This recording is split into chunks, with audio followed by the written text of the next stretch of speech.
Saviez-vous qu'il existe un important système de canalisation entre Sarreguemines et les communes frontalières allemandes? Ces conduites situées sous la Sarre commencent à prendre de l'âge. Elles vont donc être remplacées. Un gros chantier transfrontalier a débuté. Reportage de Thibaut Desmerlet et Camille Henriot. On est déjà sorti ici avec le premier forage de diamètre 150 mm. Et on est en train de grandir jusqu'à 600 mm. D'importants travaux de forage ont débuté entre la France et l'Allemagne. L'objectif du chantier est de remplacer des conduites hydrauliques placées sous la Sarre. La profondeur sous la Sarre, c'est 5 mètres. Et ici, on est plus haut, alors ça fait 10 mètres de profondeur. Ouais. Elles font 400 mètres de long et jouent un rôle essentiel. Elles permettent d'acheminer les eaux usées de communes frontalières allemandes jusqu'à l'intérieur de la station d'épuration de Sarreguemines. Les opérations ont débuté fin 2024 et se poursuivent actuellement des deux côtés de la frontière. Il y a une première traversée du forage dirigé qui a été réalisée dans le plus petit diamètre. Donc après, il s'agit de forer sur des diamètres plus gros pour atteindre le diamètre final qui permettra d'envoyer le fourreau qui permettra après de recevoir le tuyau par lequel transiteront les eaux usées. Le chantier est capital. Les eaux usées d'environ 11 500 équivalents habitants allemands sont transportées jusque Sarreguemines.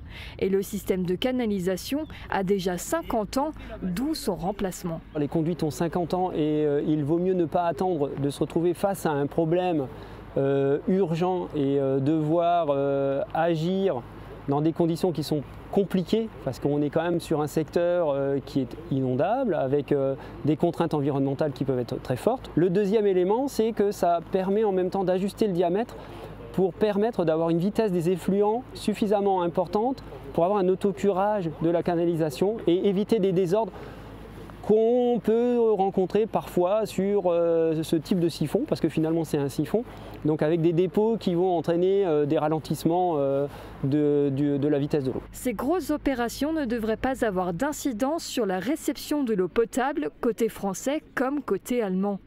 Les communes ne s'en rendent pas compte, puisque l'ancienne conduite continue à fonctionner.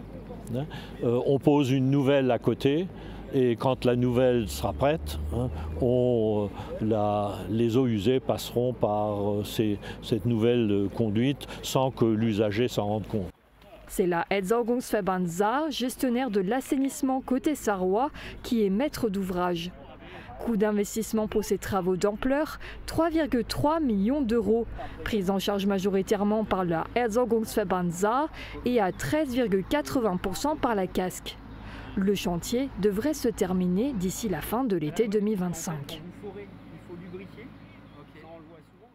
Et malheureusement, ce chantier n'a pas été épargné par les incivilités. En se rendant sur place mercredi, les ouvriers ont eu la désagréable surprise de constater qu'une alaiseuse avait été vandalisée durant la nuit. Non seulement le réservoir de l'engin a été siphonné, mais en plus, la partie avant de la machine a été volée, rendant cet appareil inutilisable.